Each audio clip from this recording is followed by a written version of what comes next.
Então, pessoal, bom dia. A gente já vai iniciar a aula em alguns instantes, já informando para vocês que nossa aula sempre é gravada para posteriormente ser disponibilizada. Então, como vocês observem aí, está sendo gravada e depois vocês têm esse acesso posterior. E bom dia para todos que entraram depois do nosso primeiro momento lá, onde a gente já tinha falado com vocês. Pessoal, bom dia a todos. Bom dia para quem entrou depois. Professor Raul, bom dia mais uma vez. Bom dia para Galera, todos que estão. como o Raul falou aqui, a nossa aula é gravada para ser disponibilizada depois, né? Geralmente a gente prefere ir para a escola, gravar a aula, explicar no quadro, porque facilita muito a compreensão. Porém, devido ao atual caso da pandemia em nosso município, aos decretos municipais, estaduais, né? Não está sendo possível utilizar o espaço físico da escola. Por esse motivo, estamos fazendo a live, né, para tentar explicar da melhor maneira possível. Durante a aula, eu vou estar disponibilizando para vocês o link com uma videoaula no YouTube bem bacana sobre o assunto e as listas das atividades, tá bom? Onde tem o conteúdo, né, toda a matéria e tem as atividades. São apenas 4. Elas estão bem simples, bem tranquilas para fazer. Essa semana nós estaremos aqui ministrando a aula, né? Assim que nós terminarmos a aula, o vídeo vai estar sendo upado e nós vamos disponibilizar o link desse vídeo também, tá? Da videoaula de hoje. E aí, galerinha, essa semana a aula normal, com explicação de matéria, introdução de conteúdo. Na outra semana nós estaremos com correção. Não sei se nós iremos conseguir fazer uma videoaula, né, explicativa na escola já, respondendo no quadro, ou também eu posso fazer igual eu fiz na atividade anterior, gravei o vídeo, normal, né, e disponibilizei o link para vocês. Mas será feita a correção de alguma forma na próxima semana, tá bom? A não ser que aconteça algo. Professor Raul, se quiser acrescentar algo.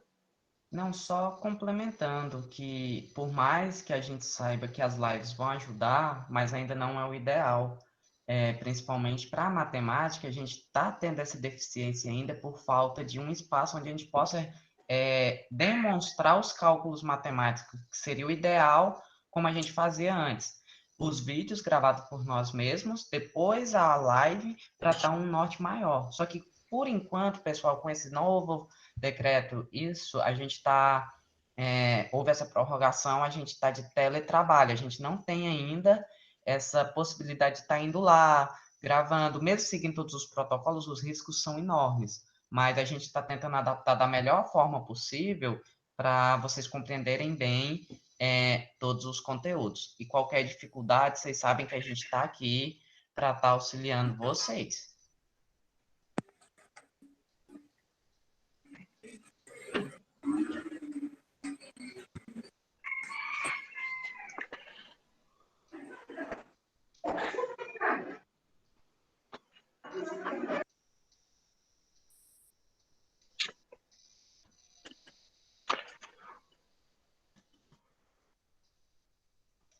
Galera, então, vamos lá, vou transmitir a tela aqui para vocês, tá bom?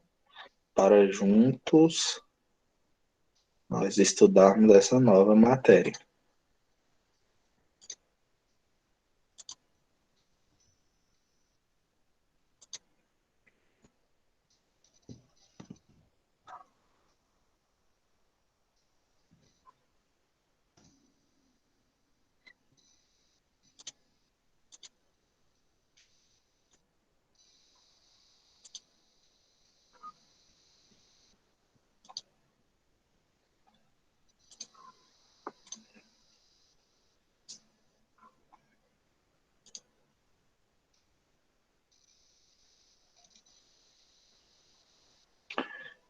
Todos estão conseguindo visualizar aí?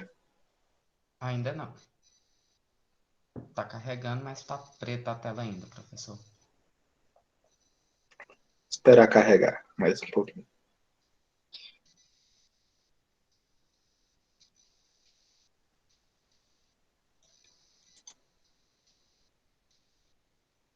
Ok. Então, galera, essa daqui é o material que vai seguir para vocês, tá bom? Vou estar compartilhando no grupo de WhatsApp daqui a pouquinho. E aí vocês vão ter em casa, as atividades estão ao final, tá bom? Professor Raul, tudo ok? Dá para visualizar, beleza? Tudo ok. Então tá bom. Galera, nossa matéria de hoje é sobre as funções. O que é uma função? Aqui, segundo a definição, é uma regra que relaciona cada elemento de um conjunto a um único elemento de outro conjunto. Beleza? Então, assim, eu gosto de usar, para explicar o que é função, uma, uma comparação com o moedor de carne, que certa vez eu vi um professor falando. Você tem um moedor de carne, você vai moer a carne para fazer linguiça, beleza? Então pensa assim, é algo em função do outro. O meu resultado final vai ser sempre a linguiça, beleza? Quando eu moo a carne. Então, se eu coloco pernil suíno, carne suína, a minha linguiça vai ser uma linguiça suína. Se eu coloco peito de frango, a minha linguiça vai ser uma linguiça de frango. Então, o que eu quero dizer? Que o resultado ele está em função do que entra no moedor de carne. Então, a função funciona dessa mesma forma. Aquilo que eu coloco de entrada na minha função, né? Ele vai gerar um resultado em função do que entrou. Não é isso, professor? Exatamente. Ele sempre vai ter essa relação entre duas variações diferentes. É o mesmo quando eu vou fazer uma viagem. Quanto maior a distância que eu vou, tão mais longe eu vou, mais tempo eu vou levar para chegar. É como se eu saísse daqui e fosse até Teresina, eu vou levar um determinado tempo. Mas se eu resolvesse sair daqui e fosse de Cavalcante a Brasília, a distância é maior, então o tempo de viagem que eu levo para chegar a essa outra cidade vai ser maior. Quando se trabalha com o estudo de funções, pessoal, sempre vai ter essa relação de dependência. O que você vai ter a entrega, como o professor Tawan disse, com o seu resultado. Vai ser uma relação entre grandeza, entre as suas variações. Não é isso, professor Tawan? Justamente, como o professor Raul está colocando sabiamente, quando a gente fala de função, é tipo aquela lei de Newton, que toda ação gera uma reação. Então, cada x tem um y. Cada valor que eu acrescentar em x, ele vai me dar um y, né? É assim que funciona a nossa função. Tá bom, galera? Então, vamos continuar.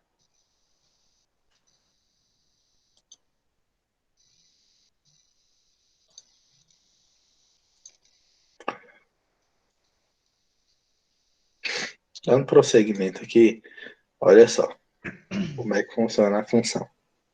Toda função ela tem um x, ela tem um y. Então, o x é esse meu conjunto inicial aqui, ó. Esse meu início. É de onde vai sair a minha seta, né? É o produto que eu vou colocar dentro do moedor de carne, beleza? O meu moedor de carne, ele é a função.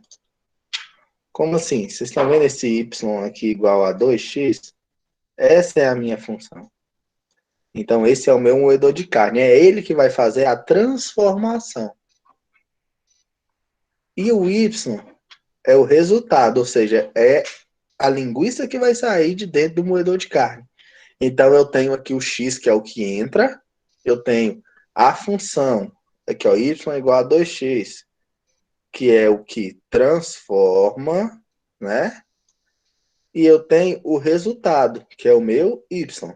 Beleza, galera? Então, pensem no seguinte: entrou é x, saiu é y, e o que fica no meio para fazer mudar o valor é a minha função. Tranquilo? Então, dentro da questão de função, quando eu falo do x, da função e do y, eu tenho algumas nomenclaturas específicas. O que eu vou colocar dentro do moedor de carne, o que eu vou colocar como valor de x, é sempre conhecido como domínio, tá bom?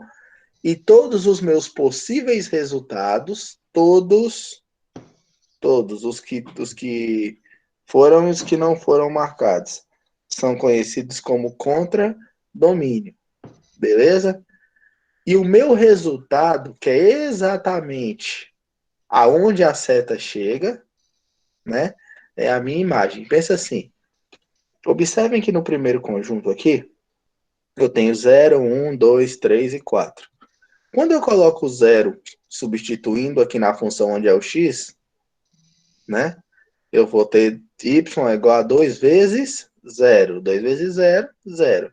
Então, observem que o zero saiu pro zero. Beleza? Aqui no 1 também. Aonde era o x, eu coloquei o número 1 aqui dentro da minha função. Então, ficou y é igual a 2 vezes 1. 2 vezes 1, 2. Então, a seta sai exatamente para aquele valor, beleza? Aqui também, onde o x é 2, fica y igual a 2 vezes 2.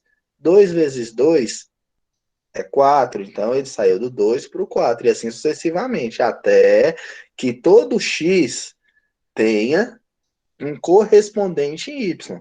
Isso, galera, é uma condição de existência.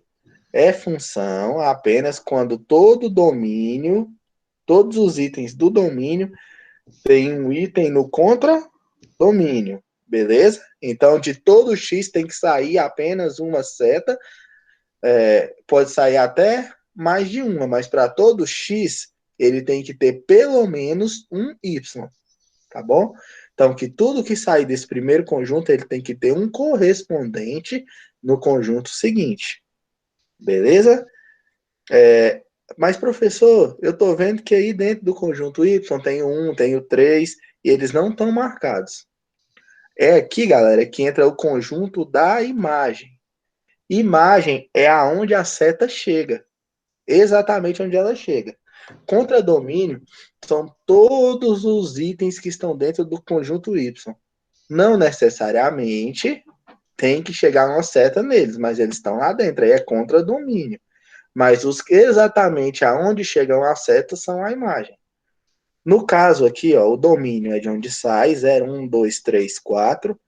Contradomínio é o 0, 1, 2, 3, 4, 5, 6, 7, 8.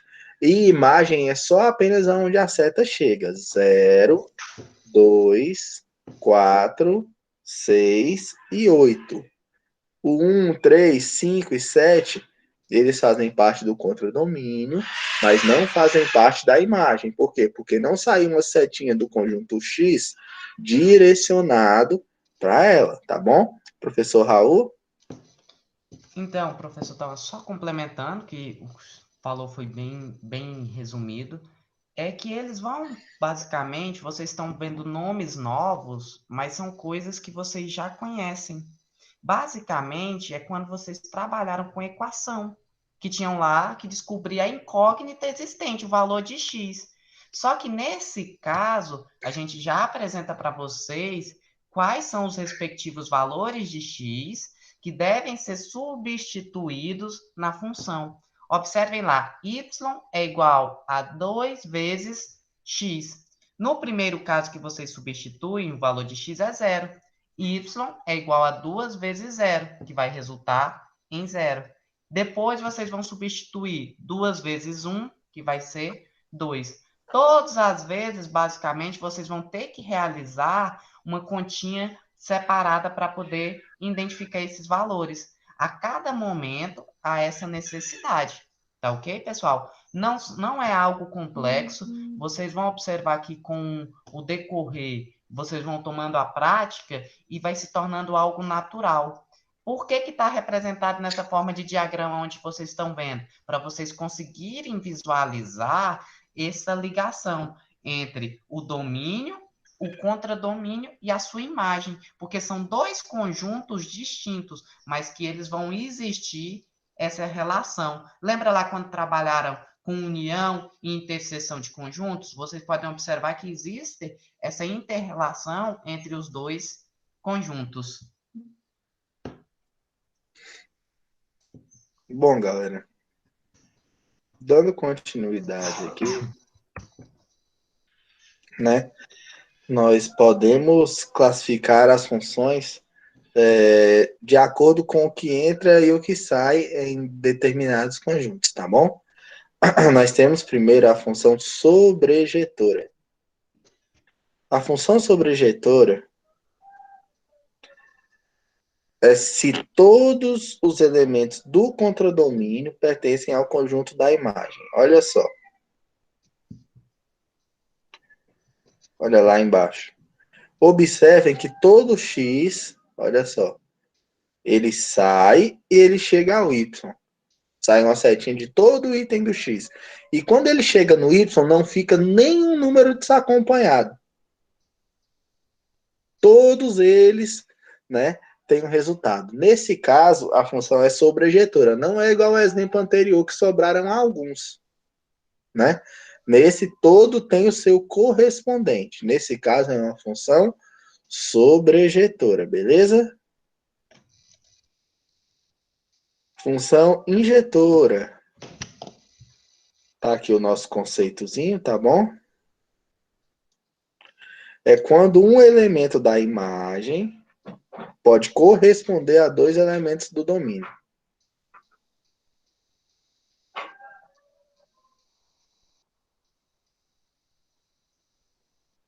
Ou seja, tá aqui no nosso segundo quadro aqui, ó.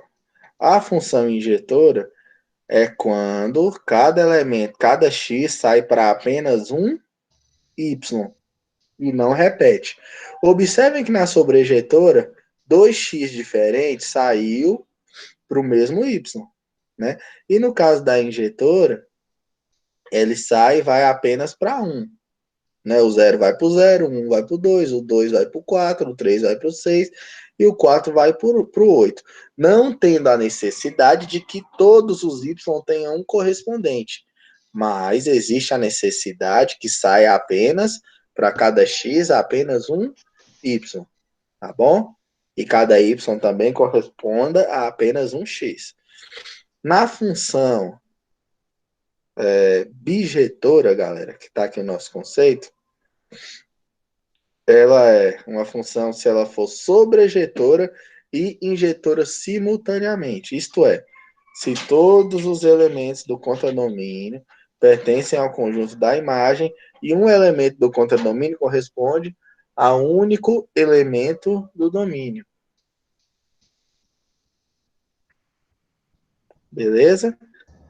Então vamos lá. Observem aqui. Todo x tem um y, tá vendo? Para todo x sai um único y. 0, 1, 2, 3, 4. O 0 sai para o 1, 1 sai para o 3, o 2 sai para o 5, o 3 sai para o 7 e o 4 sai para o 9. Observem que ela é exata, todos saem, né? E chega a 1, igual a função injetora. E como a função sobrejetora, não sobra nenhum, né? Sai apenas uma, né? Uma seta do x para um y e todos correspondem, sem sobrar nada. Então, todos têm o seu par, tá? E temos aqui também, por último, mas não menos importante, a função simples, né? Que está aqui no último diagrama, que é quando ela não é nem injetora, nem sobrejetora, né? Quando ela tem ali características específicas. Exemplo, observem isso aqui. O x vai saindo, todo x tem correspondente y, beleza? Observem que de todo x aqui, 0, 1, 2, 3 e menos 3 sai uma setinha, não é isso? Para um y. Porém, ao chegar no y, tem resultados aqui tipo 3 e menos 3, que equivalem ao mesmo número. Todos vão ao 9. Né? Então, é uma característica que torna ela uma função simples, porque ela não é nem injetora e nem sobrejetora, que são as nossas características básicas das funções. Professor Raul, quiser acrescentar algo? E só para complementar eles, pessoal, vocês estão vendo muitos nomes, função sobrejetora, injetora, bijetora, mas não tenham esse medo, não precisam ter. Isso daqui é só uma introdução base da formação das funções. Vocês não aprofundam tanto nisso agora, né, professor Tauan? porque vocês vão entender melhor no ensino médio. Agora vocês vão entender basicamente só o que é as suas definições básicas para a gente começar a trabalhar com as funções de primeiro grau e de segundo grau. Posteriormente, que vocês vão ter esse aprofundamento de definição. E pelo próprio nome, pessoal, vocês já vão ter essa definição quando vocês verem função sobrejetora. Vocês já imaginam que ela projeta. Injetora, também vão ver. E quando se trabalha com a bijetora, até o próprio nome já diz, função bi, ela já está fazendo duplo pela tanto a sobrejetora quanto a injetora. Então, dúvidas, pessoal, vão surgindo, mas não precisem ter medo, porque vocês vão aprender muito fácil esse conteúdozinho. Galera, bom, já que nós estamos finalizando aqui o conteúdo, né? Posteriormente, a gente vai falar sobre os tipos de representações, né? Tem alguma dúvida aqui até essa parte aqui? Domínio, contradomínio, imagem, função sobrejetora, injetora, bijetora, simples, se tiverem. Vamos falar já para nós esclarecermos a dúvida, para passarmos para a parte seguinte da nossa aula.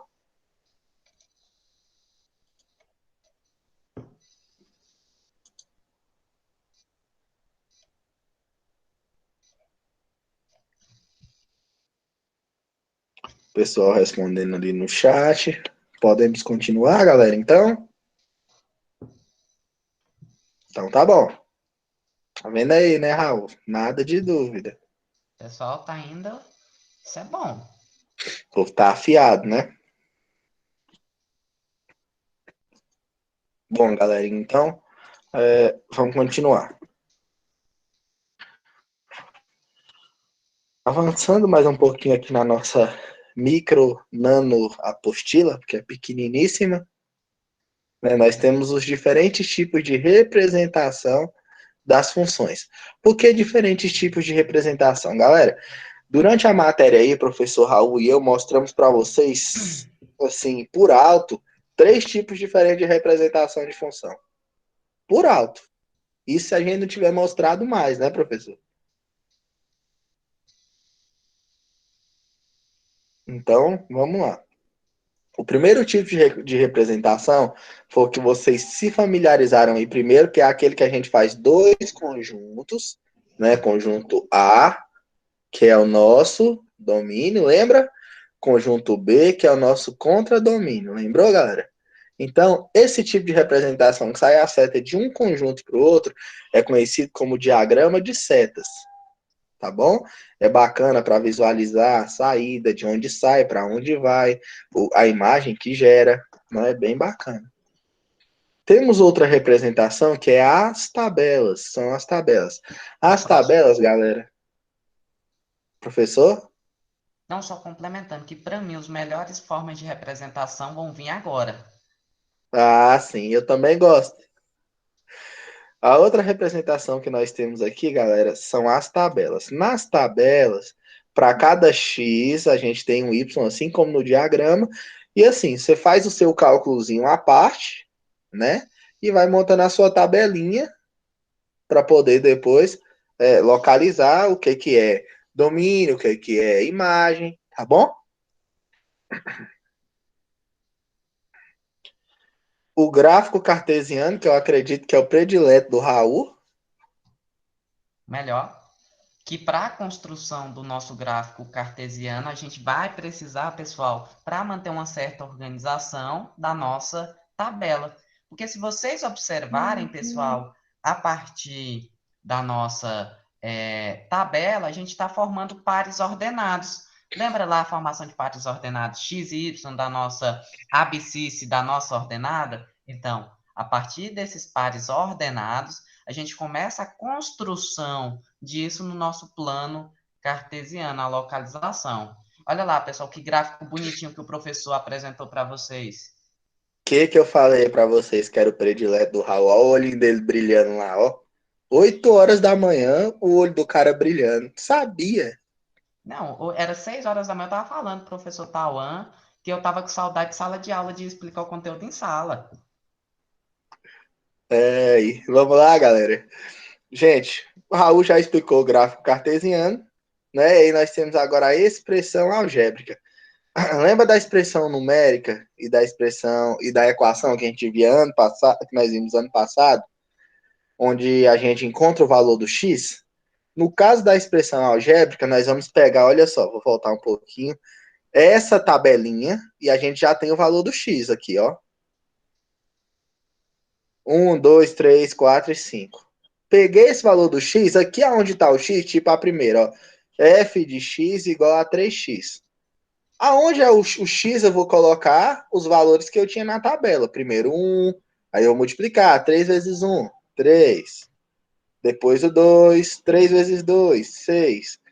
A expressão algébrica é aonde eu vou colocar o meu x para encontrar o y. Lembra do moedor de carne? Onde eu coloco a carne para poder sair a carne moída de fazer a linguiça?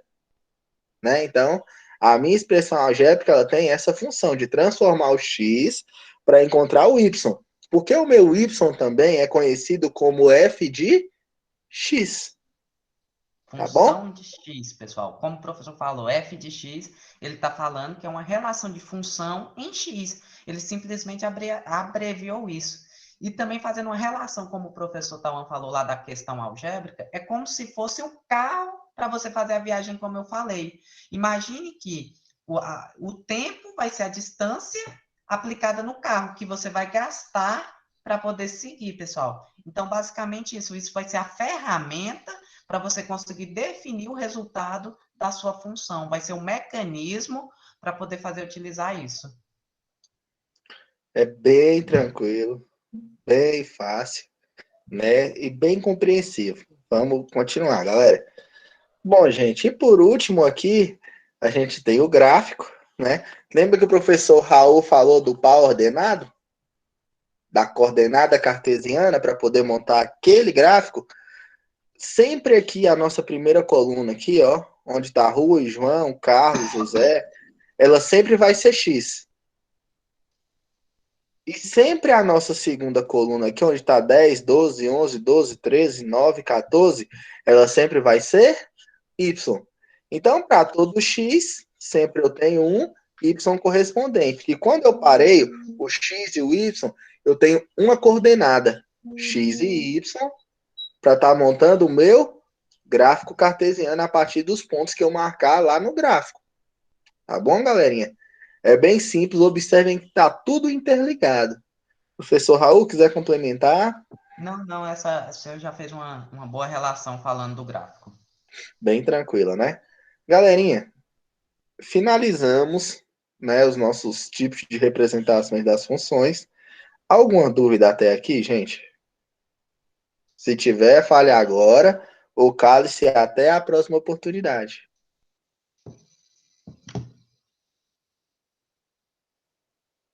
Tranquilo? Que maravilha. Ótimo, os alunos bem animados. Você tá vendo isso aí, Raul? 8 horas da manhã e os meninos desse jeito. Só que eu É vou por... pedir. Pode Pode continuar. falar. Não é que eu já ia aproveitar, deixa aqui, fazer um pedido para esses alunos, porque a gente sabe, pessoal, que aqui são 3 turmas de nono ano e poucos alunos participaram. A gente gostaria que vocês que estão aqui ajudassem a convidar os alunos para na próxima live venham participar para a gente tentar aumentar esse número de participação. A gente sabe que nem sempre a internet ajuda, mas quem sabe vocês convidando, fazendo aquele incentivo para estar acordando, acho que pode até fazer esse número de alunos aumentar aqui durante a nossa aula.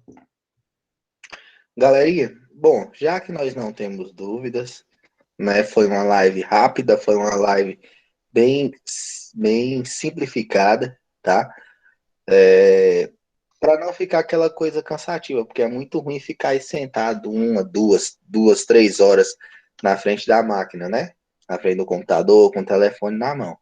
Nós já estaremos finalizando. O professor Raul vai upar a aula e vou disponibilizar para vocês depois o link dessa live para vocês estarem vendo. Lá no grupo de vocês agora eu vou mandar a atividade, o link de uma outra videoaula, tá bom?